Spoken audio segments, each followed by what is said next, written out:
चौकोन रचना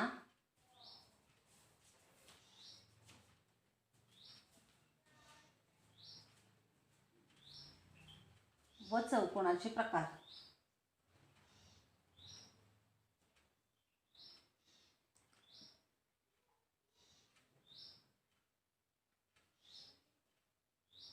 या आधीच्या तासिकेमध्ये आपण चौकोन रचना हा भाग पाहिला होता आणि चौकोन रचना करण्यासाठी कमीत कमी विशिष्ट 5 घटकांची मापे आपल्याला माहीत असणं गरजेचं होतं आणि त्या दृष्टीने दिलेल्या माहितीवरून आपण रचना 4 प्रकारच्या रचना चौकोन रचना केल्या होत्या.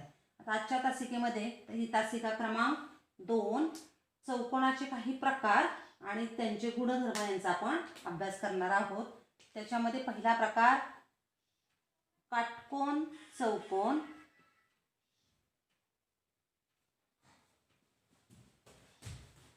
त्यालाच आपण आयत म्हणतो.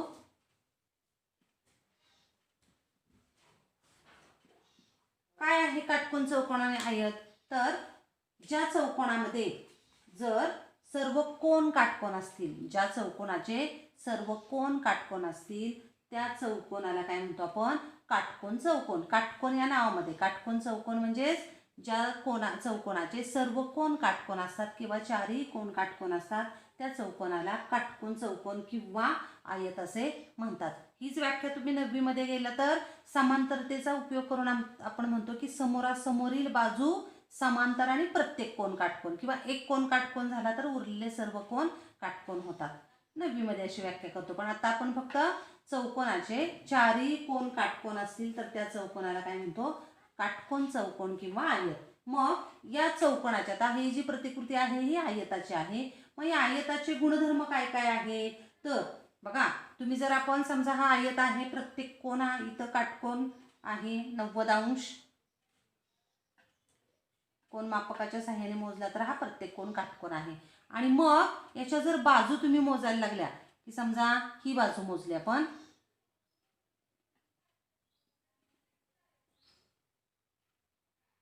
आणि इथे मोजली तर आपल्याला लक्षात येईल की हा समोरासमोरील बाजू सारख्या आहेत. तसेच ही जर बाजू मोजली आपण अगदी पट्टीच्या सहाय्याने जरी मोजली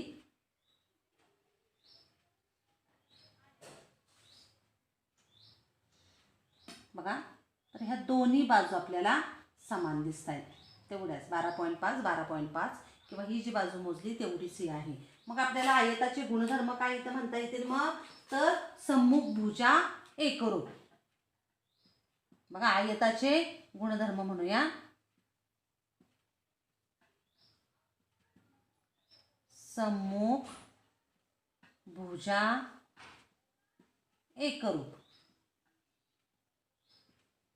म्हणजे ही बाजू आणि ही बाजू एकरूप आणि ही बाजू आणि ही बाजू एकरूप.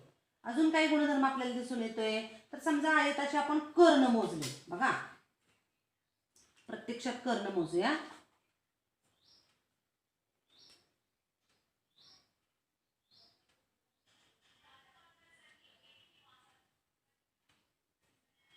बघा 21.9 एवढा कर्ण आहे आणि इथं सुद्धा मोजला.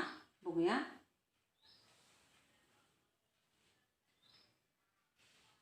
तर बघा 21.9 म्हणजे याचे कर्ण कसे आहेत?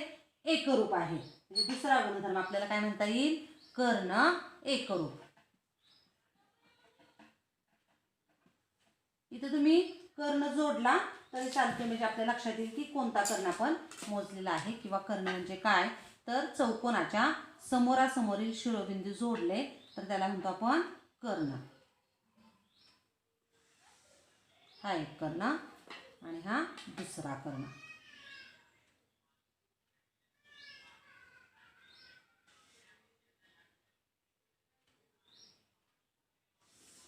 तर हे कर्ण आपल्याला कसे दिसत आहेत? एकरूप. हा कर्ण जेवढा आहे तेवढाच हा कर्ण आहे. म्हणजे दुसरा गुणधर्म कर्ण एकरूप. आता तिसरा गुणधर्म, आता कर्ण जिथं छेदलाय तो छेदनबिंदू समजा आपण ओ म्हटलं आणि हे बिंदू ABCD किंवा कुठलंही नाव द्या. मग एका कर्णाच्या ज्या दुभागलेला आहे त्याचे 2 भाग बघूया.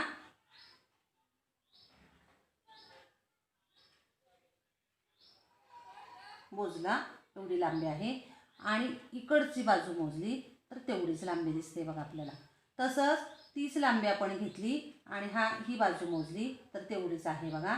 आणि इकडं मोजली तरी किती दिसते आपल्याला, तेवढीच दिसते. आणि याच्यावरून आपल्याला काय म्हणता येईल तर कर्ण परस्परांना दुभागतात. म्हणजे हा भाग आणि हा भाग एकरूप आहे आणि तेवढाच भाग आहे हा पण भाग कसा आहे, एकरूप आहे. म्हणजे कर्ण एकरूप आहेत आणि परत ते परस्परांना दुभागतात म्हणजेच दोन सारख्याच भागामध्ये रूपांतर. हा भागाने हा सारखा, हा भागाने हा सारखा.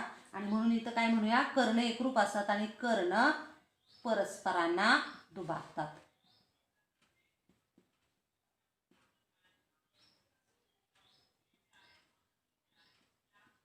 आता हा फळा सुद्धा आपण आता इथं आहे थोडंसं वक्राकृती आहे, नाहीतर हा आकार सुद्धा आपण काय म्हणतो आयताकृती आहे.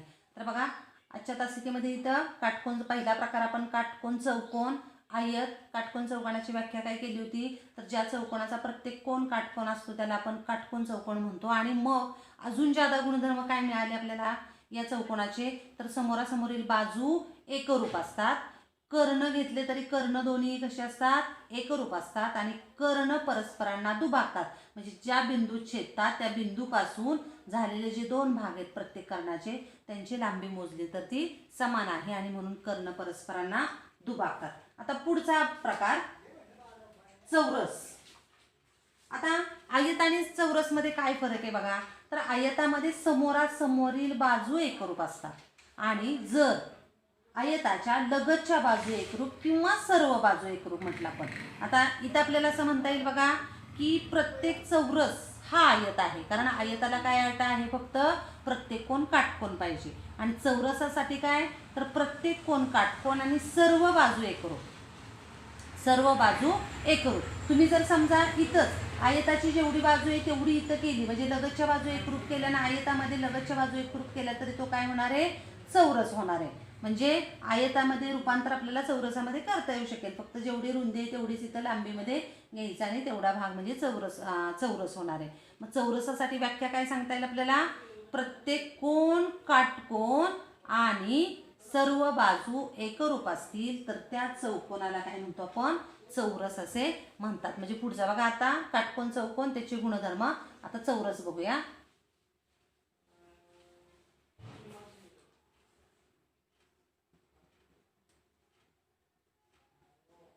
चौरसाची व्याख्या काय सांगता येईल तर ज्या चौकोनाच्या सर्व बाजू एकरूप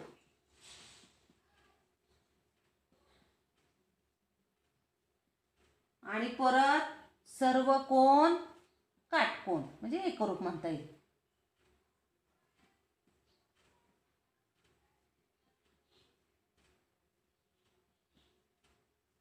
आयतामध्ये व्याख्येमध्ये आपण एकच अट घेतली होती की सर्व कोन काटकोन. आता एक अट अजून वाढवली, सर्व कोन काटकोन आणि सर्व बाजू एकरूप असतील तर त्या चौरसाला काय म्हणतो आपण, त्या चौकोनाला चौरस असे म्हणतात. मग अजून याचे गुणधर्म काय दिसून येत आहेत. आता बघा प्रत्येक चौरस हा आयत असणार आहे, त्यामुळं जसं आयतामध्ये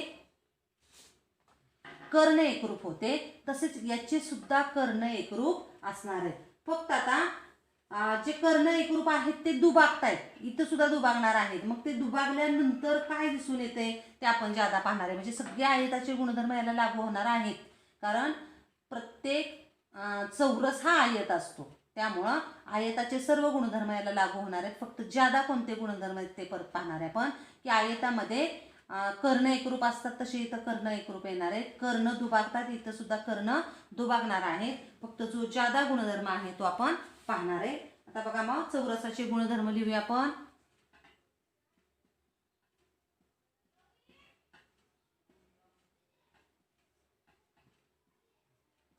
व्याख्येमध्ये आता बाजू एकरूप आणि कोन काटकोन हे लिहिलेले आहे. आता मग गुणधर्म लिहिताना आपण कशा संदर्भात लिहूया, कर्ण. कर्ण कसे असतात, एकरूप.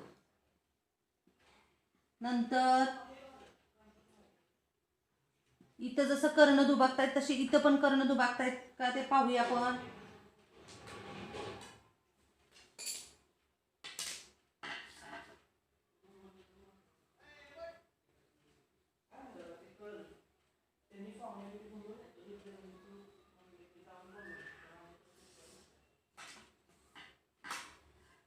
कर्ण जोडूया आपण.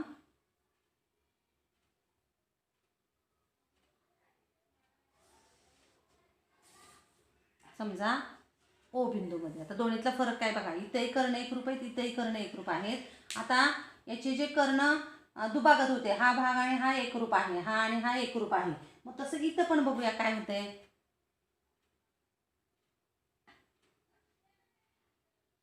बघा इकडचा मोजला एकरूप आहे, हा भाग मोजला आणि हा भाग मोजला, तर हा कसे एकरूप आहेत. म्हणजे कर्ण परस्परांना दुभागतात. हा भाग दुसरा गुणधर्म झाला. कर्ण परस्परांना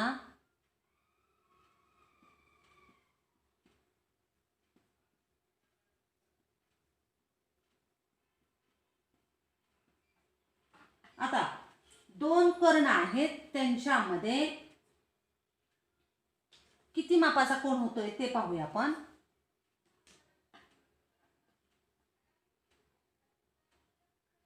बघा इथं जर तुम्ही पाहिलं तर हा 90 मापाचा कोन होतोय. आता इथं 90 मापाचा होईलच असं नाही, हा कोन वेगळा असणार आहे तुम्ही मोजला तर, ठीक आहे.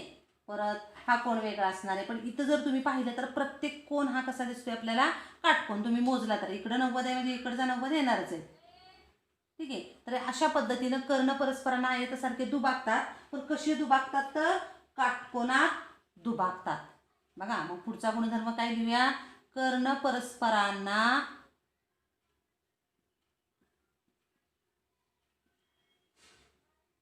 काटकोनात दुभागतात.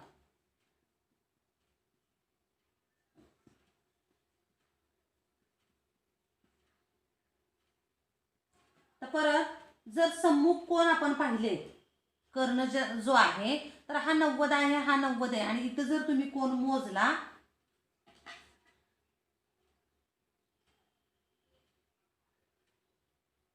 तर बघा इथं 45 मापाचा कोन आपल्याला दिसतोय आणि इथं मोजला तरी आपल्याला 45 मापाचा कोन दिसतोय.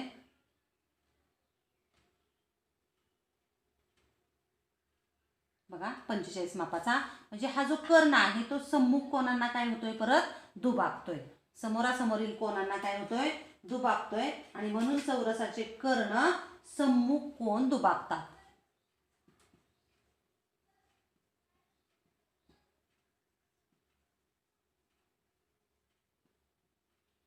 सम्मुख कोन दुभागतात.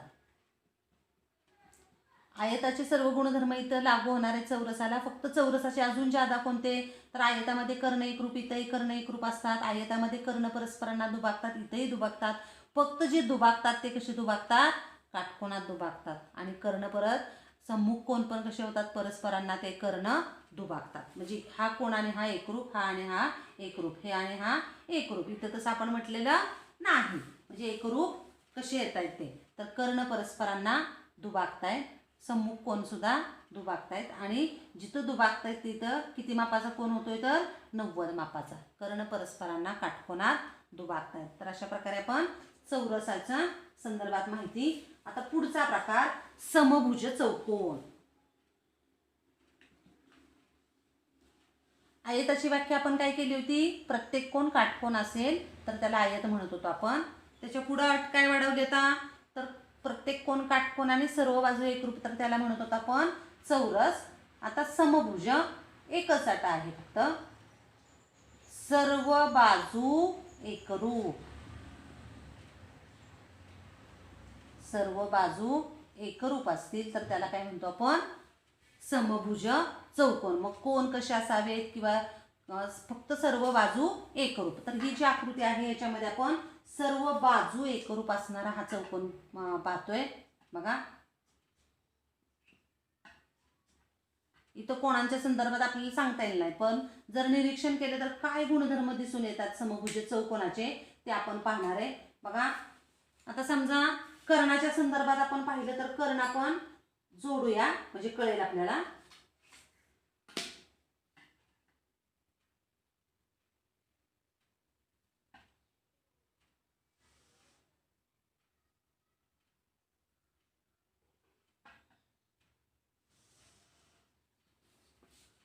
दुसरा कर्ण जोडला.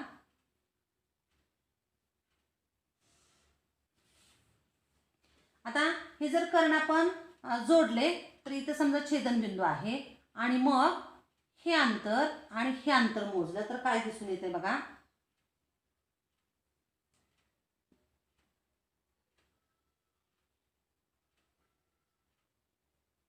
बघा तेवढंच अंतर इथे येते. पण आता इथं लक्षात येईल आपल्या आयतामध्ये सर्व दोन्ही कर्ण एकरूप होते, चौरसामध्ये दोन्ही कर्ण एकरूप होते, पण इथं दोन्ही कर्ण एकरूप दिसत नाहीत. एक लहान दिसतोय आणि एक मोठा. पण इथं छेदनबिंदूपासून हे अंतर आणि हे मोजलं तर दोन्ही अंतरही सारखे आहेत. त्याच पद्धतीने समजा छेदनबिंदूपासून त्या कर्णाचे लहान कर्णाचे जे दोन भाग झालेले आहेत ते अंतर मोजलं आपण इथपर्यंत, तर बघा दोन्ही अंतर सारखे आहेत. म्हणजे हे अंतर आणि हे अंतर सारखं आहे. परत आता इथं झालेला कोन मोजूया.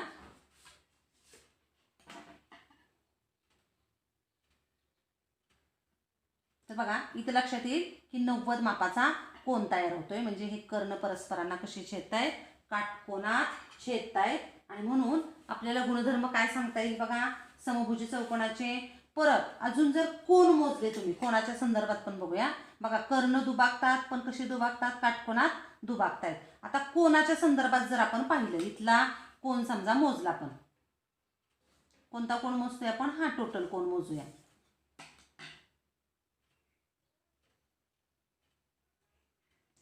बघा इथे 130 मापाचा कोन आहे. तर इथेही मोजूया.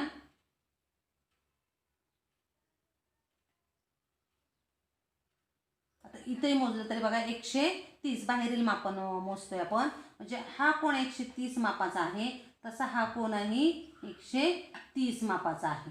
नंतर आता इथला जर कोन मोजला आपण बघूया. बघा 50 माप. बघा पहिले दोन कोन मोजले ते 130 मापाचे समोरासमोरील कोन, आणि हा मोजला तर 50 अंश. आता इकडचा मोजूया.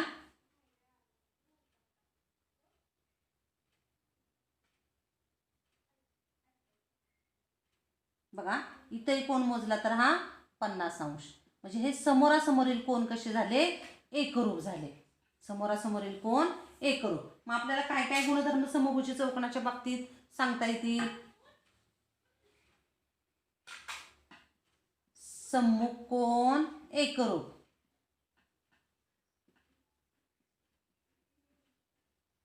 समभुज चौकोनाचे गुणधर्म. नंतर कर्ण परस्परांना काय होतात, दुभागतात. कर्ण परस्परांना दुभागतात. पण हे समोरासमोर, इथं जर तुम्ही हे परत कोन मोजले तर तुमच्या लक्षात येईल की हा 130चा आहे तर हा 65चा येणार आहे, हा 65चा, हा 65चा, हा 65चा.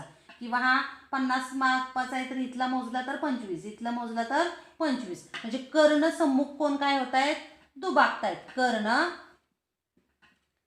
सम्मुख कोन दुभागतात.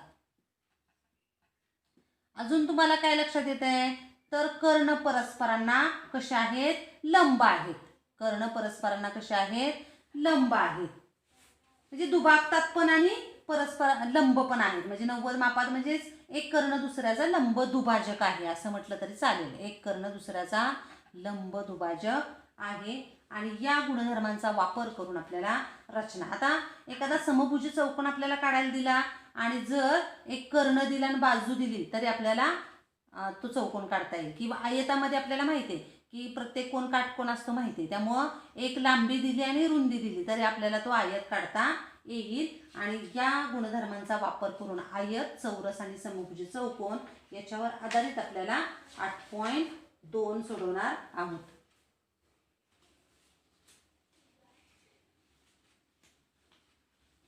सराव संच 8.2 प्रकरण 8.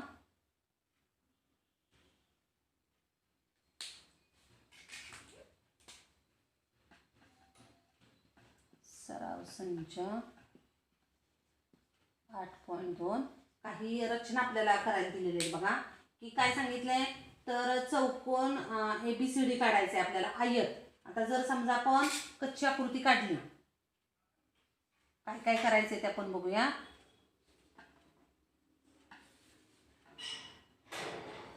नेहमी रचना करताना कच्ची आकृती काढली तर आपल्याला लगेच कळतं काय काय करायचं. ए बी सी डी आणि याच्यामध्ये काय दिले, ए बी 6 काढायचे आपल्याला, नंतर बी सी 4.5, तर आयत काढायचं आहे. आता आपल्याला आयत काढायचा याचा अर्थ माहिती आहे की आयतामध्ये प्रत्येक कोण काटकोन असतो आणि सम्मुख बाजू एकरूप असतात. मग 4.5 आहे म्हणजे हे पण किती असणार आहे, 4.5. हे 6 आहे म्हणजे हे पण किती असणार आहे, 6. मग आता रचना करताना आपल्याला काय करावं लागेल, पहिल्यांदा ए बी पाया काढूया.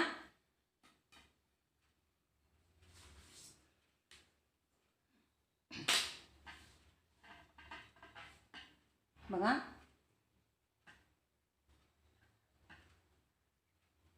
सहा मोजतोय आपण.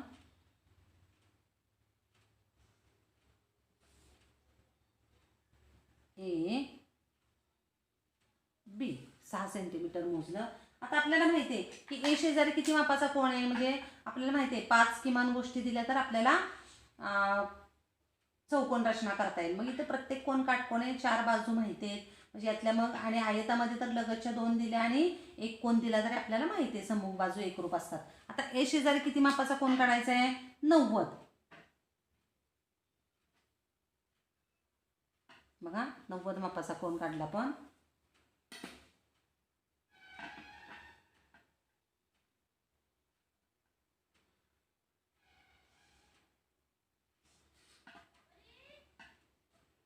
नव्वद मापाचा. आता त्याच्यावर डी बिंदू किती अंतरावर आहे, 4.5. मग कंपासमध्ये 4.5 अंतर घेऊया.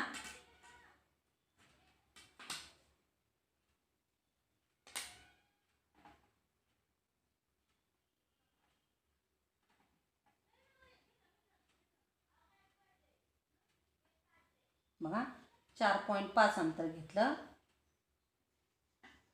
आणि कंस काढला. आता इथं हा बिंदू काय मिळाला तुम्हाला, डी. आता जेवढं कंपासमध्ये 4.5 अंतर घेतले, ए पासून डी आहे तेवढ्याच अंतरावर बी पासून सी आहे आणि म्हणून तेच अंतर ठेवलं आणि कंस काढला. आता परत तो सी बिंदू डी पासून किती अंतरावर आहे, 6. बघा सी बिंदू डी पासून किती अंतरावर आहे, 6. मग हे जे 6 अंतर आहे ते कंपासमध्ये घेतलं आणि डी केंद्र घेऊन पहिल्या कंसाला छेदणारा कंस काढला आणि तो बिंदू म्हणजे तुमचा किती असणार आहे, सी. आणि मग बी सी आणि सी डी काय केलं आपण, जोडलं.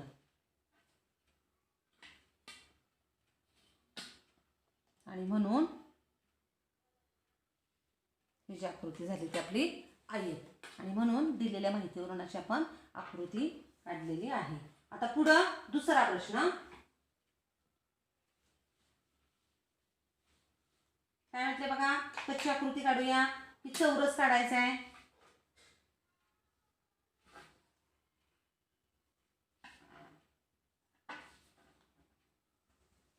आणि त्याची प्रत्येकाची बाजू किती आहे, कच्ची आकृती आपली 5.2. मग 5.2 बाजू असणार आपल्याला चौरस काढायचा आहे. आता चौरसामध्ये आपल्याला माहिती आहे सर्व बाजू कशा असतात, सारख्या असतात, ए बी सी डी. याच्यामध्ये पहिल्यांदा काय करूया तर पाया काढूया. 5.2.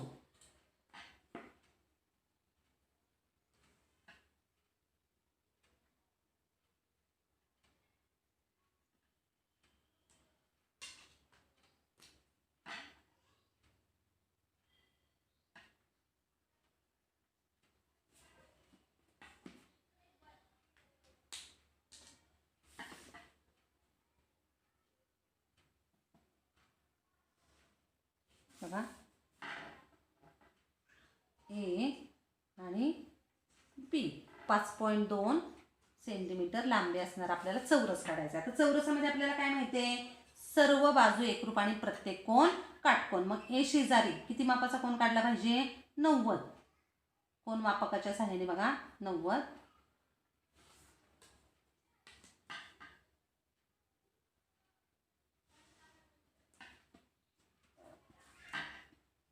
हे लांबी माहीत नाही, नंतर काढणार आहे आपण, मोजणार आहे. आता कोण फक्त काढला. आता जेवढे AB ची लांबी आहे तेवढीच लांबी कशाची आहे, तर ADची, तेवढीच लांबी BCची, तेवढीच लांबी CDची. मग काय केलं, AB जेवढं अंतर आहे तेवढं कंपासमध्ये मोजलं बघा, आणि तेवढ्याच लांबीचा इथं कंस काढला. ठीक आहे, त्याला छेदणारा.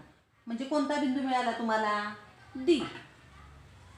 आता परत D पासून C किती अंतरावर आहे, तेवढ्याच अंतरावर आहे, आणि B पासून पण किती अंतरावर आहे, तेवढा. मग तेच अंतर ठेवलं बघा, B केंद्र घेतलं, कंस काढला.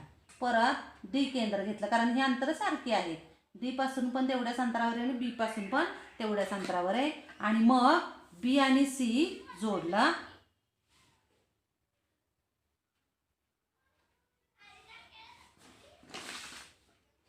नाही, परत जोडलं. आणि अशा प्रकारे हे चौकोनाची चौरसाची आकृती झाली. हे 5.2 आहे, तसं हे 5.2 आहे, हे 5.2 आहे, हे 5.2 आहे, आणि हा 90 आहे, तसं हा सुद्धा 90 असणार आहे. म्हणजे येतोयच तो. एक कोण काटकोन घेतला आणि दिलेल्या माहितीप्रमाणे मापं घेतली तर अशी ही आकृती चौरसाची झाली. आता तिसरा प्रश्न, समभुज चौकोन आपल्याला काढायचा आहे. बघा पुढची आकृती, KL. आता समभुज चौकोनाचं आपल्याला काय माहिती आहे, तर आता मागाशीच बघा एक जरा चर्चा करायची राहिली आपली, की एक कोण 130, समोरासमोरील कोण जे आहेत 130 130 आणि परत 50 50, म्हणजे सम्मुख कोण एकरूप असतात, आणि हे लगतचे झाले कोण. हे समोरासमोर येत म्हणजे हे लगतचे झाले, आणि लगतचे कोण कसे येतात, त्याच्यामध्ये पूरक येतात. आता आपल्याला काय माहिती दिली, कच्ची आकृती काढूया.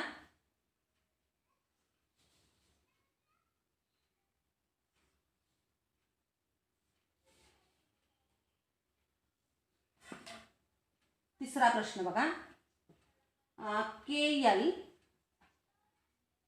MN हा चौकोन काढायचा आहे, ज्याच्यामध्ये बाजू 4 आहे. म्हणजे ही बाजू 4 आहे, 4 4 4. आता इथला कोण किती दिले आपल्याला, 75. आता आपल्याला माहिती आहे सम्मुख कोण कसे असतात, एकरूप, म्हणजे हा 75 झाला, आणि लगतचे कोण मात्र कसे असतात, पूरक असतात. मग आपल्याला बघा कोण K अधिक कोण L बरोबर किती असलं पाहिजे, 180 अंश. मग K किती आहे, 75 अधिक कोण L बरोबर 180 अंश. म्हणून कोण L बरोबर, कारण ह्या दोन बाजू दिल्या म्हणजे त्याची गरज पण नाही लगतच्या कोणाची, पण त्याच्यावर 4 अंतरावर बिंदू घेतला, इथे 4 अंतरावर, आणि M घेताना की आणि म्हणजे याची गरज नाही काढायची, L कोण काढणार नाही आपण, पण हे माहिती असावं की L किती असणार आहे, तर 180 वजा 75 म्हणजेच किती येणार आहे, 105 अंश. पण इथं आपल्याला गरज नाही, कारण ह्या दोन बाजू आणि समाविष्ट कोण दिलाय, समोरच्या बाजू माहिती आहे, पण लगतचे कोणही पूरक असतात हे तुम्हाला माहिती असलं पाहिजे उदाहरण वगैरे सोडवताना. आता रचना करूया. मग पहिल्यांदा काय करूया, तर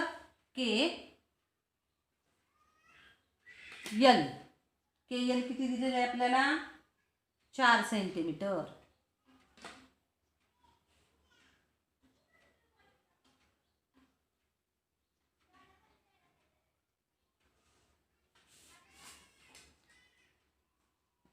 KL. आता K शेजारी किती मापाचा कोण, 75 लघु कोण आहे बघा. आतील मापन घेणार आहे आपण, 75 मोजताना बघा, 70 80 याच्यामध्ये हा 75.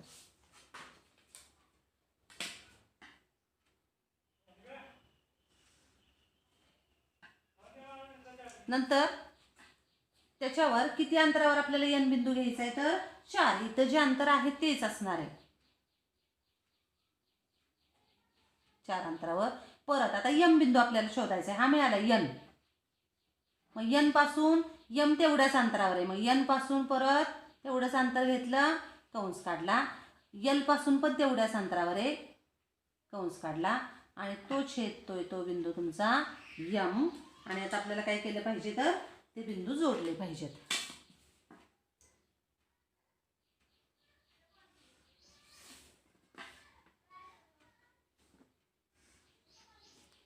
आणि अशा प्रकारे आपल्याला दिलेल्या माहितीवरून हा समभुज त्रिकोण आपण काढलेला आहे. आकृती कितवी ही, तिसरा प्रश्न आहे, आणि हा दुसरा आहे. तर अशा प्रकारे दिलेल्या माहितीवरून आपल्याला आकृती काढता आली पाहिजे. आता प्रश्न 4 सोडवायचे आहेत. प्रश्न बघा. एका आयताचा कर्ण 26 सेंटीमीटर आहे. बघा प्रश्न काय दिलाय. आयताचा कर्ण, एक कर्ण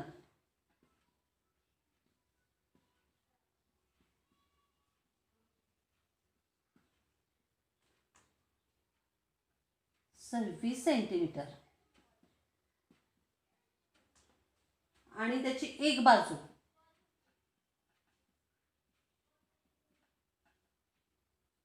बरोबर किती दिले. 24 सेंटीमीटर. तर आपल्याला काय म्हटलंय. दुसरी बाजू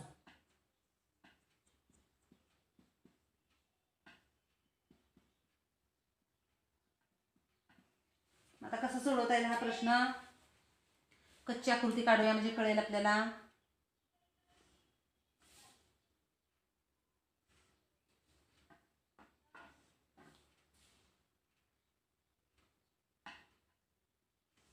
नाव देऊया. समजा ABCD. एक कर्ण दिलाय AC.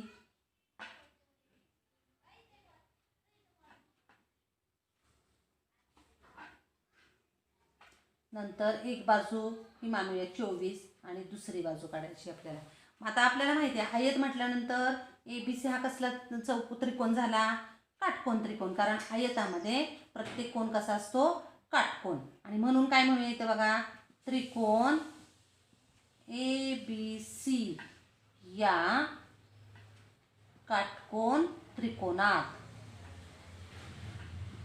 काटकोन त्रिकोण म्हटलं की कोणतं प्रमेय आपल्याला माहिती आहे. कर्ण दिला, एक बाजू दिली, दुसरी म्हणजे पायथागोरसचं प्रमेय आपल्याला वापरता येईल. AC वर्ग बरोबर AB वर्ग अधिक BC वर्ग. आता AC वर्ग म्हणजे किती येणार आहे. 26 वर्ग बरोबर 24 वर्ग अधिक BC वर्ग. आता इथं तुम्हाला वर्ग जर माहिती असतील तर आपल्याला पटकन वर्ग करता आले पाहिजेत. आणि जर वर्ग माहिती नसेल तर कोणत्याही 2 अंकी संख्येचा पण वर्ग करू शकतो. आणि तो कसा करायचा वर्ग.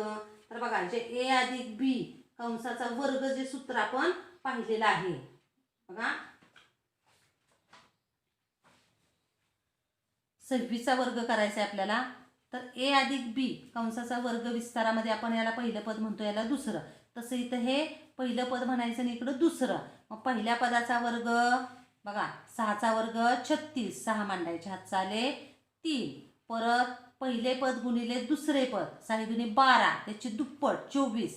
24 आणि 3 27. हात आले 2. 2चा वर्ग 4. 4 आणि 2 6. म्हणजे 26 वर्ग किती येणार आहे 576. आणि तुमचा पाठ असेल तर तुम्ही डायरेक्ट 676.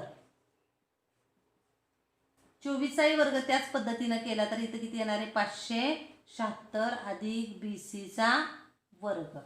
मग 676 वजा 576 बरोबर BC वर्ग.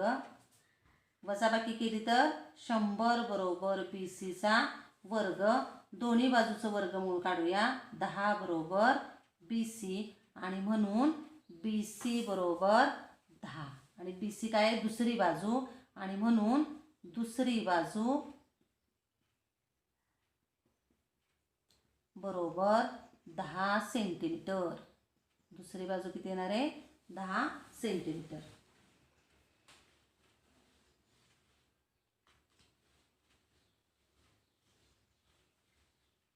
असंच बघा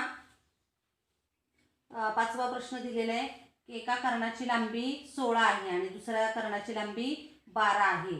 तर समभुज चौकोनाची बाजू आणि परिमिती काढा. आता कच्ची आकृती काढली तर आपल्याला काय करायचे ते लगेच लक्षात येईल.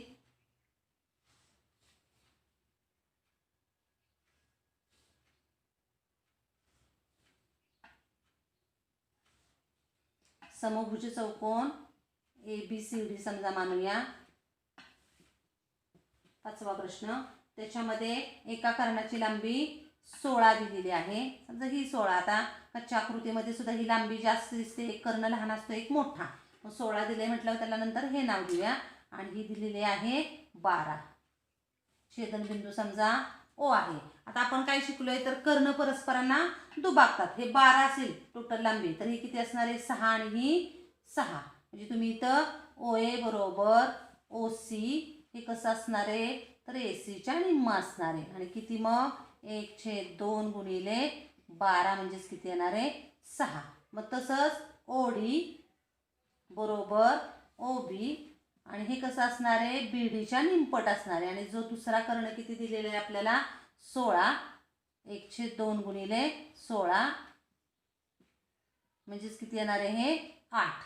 म्हणजे ही बाजू 8 येणार आणि ही 8 येणार आहे. आणि मगाच्या सारखं पायथागोरसचं प्रमेय तुम्ही वापरायचं आहे. त्रिकोण AOD मध्ये पायथागोरसच्या प्रमेयाने काय येणार आहे ADचा वर्ग बरोबर OAचा वर्ग अधिक बघा OAचा वर्ग अधिक ODचा वर्ग. कारण सांगता येईल पायथागोरसचे प्रमेय. मग OA किती दिले आपल्याला 6 अधिक 6चा वर्ग अधिक 8चा वर्ग 36 अधिक 8चा वर्ग 64 म्हणजेच किती येणार आहे 100. आणि म्हणून AD बरोबर किती झालं दोन्ही बाजूचं वर्गमूळ घेतलं तर 10. मग प्रत्येक बाजू किती झाली 10 सेंटीमीटर. आणि परिमिती म्हणजे काय चारही बाजूंची बेरीज 10 10 10 अधिक 10 आणि म्हणून किंवा 4 गुणिले बाजू असं म्हणूया. आणि म्हणून परिमिती बरोबर सर्व बाजू सारख्या म्हणून 4 गुणिले बाजू म्हटलं तरी चालतं. आणि मग काय येणार आहे 4 गुणिले 10 म्हणजेच 40 सेंटीमीटर.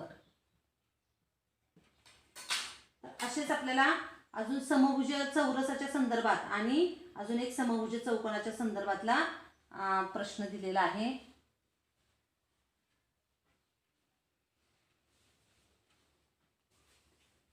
सहावा जो प्रश्न दिला आहे त्याची फक्त चर्चा करूया.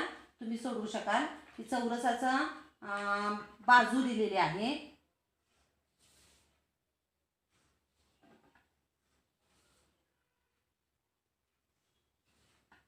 6.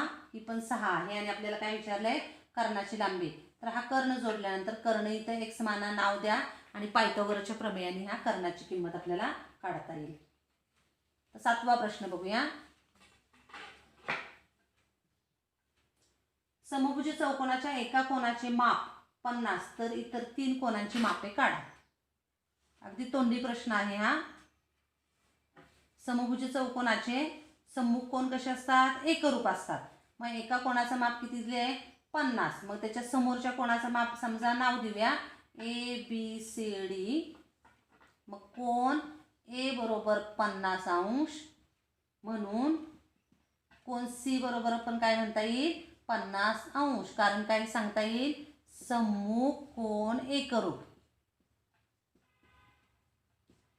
आणि लगतचे कोण मगाशीच आपण चर्चा केली होती. लगतचे कोण कसे असतात पूरक. कोन A अधिक कोन B बरोबर 180 अंश. कारण काय सांगूया लगतचे कोन पूरक आणि म्हणून 50 अधिक कोन B बरोबर 180. पक्षांतर करतोय आपण. कोन B बरोबर 180 वजा 50 आणि कोन B बरोबर 130 अंश. आणि B 130 आहे म्हणून कोन D सुद्धा किती येणार आहे 130 अंश. म्हणजे एक कोन दिला तर आपल्याला समभुज चौकोनाचे उरलेले कोन काढता येतात. मग आजच्या तासिकेमध्ये आपण आयत चौरस आणि समभुज चौकोनाचे गुणधर्म त्यांचे रचना कशी करायची ते पाहिलं आणि त्यावर आधारित गुणधर्मावर आधारित उदाहरणं सोडले. तर पूर्ण अभ्यासक्रम सराव संच 8.2 परत सोडवायचा आहे. धन्यवाद.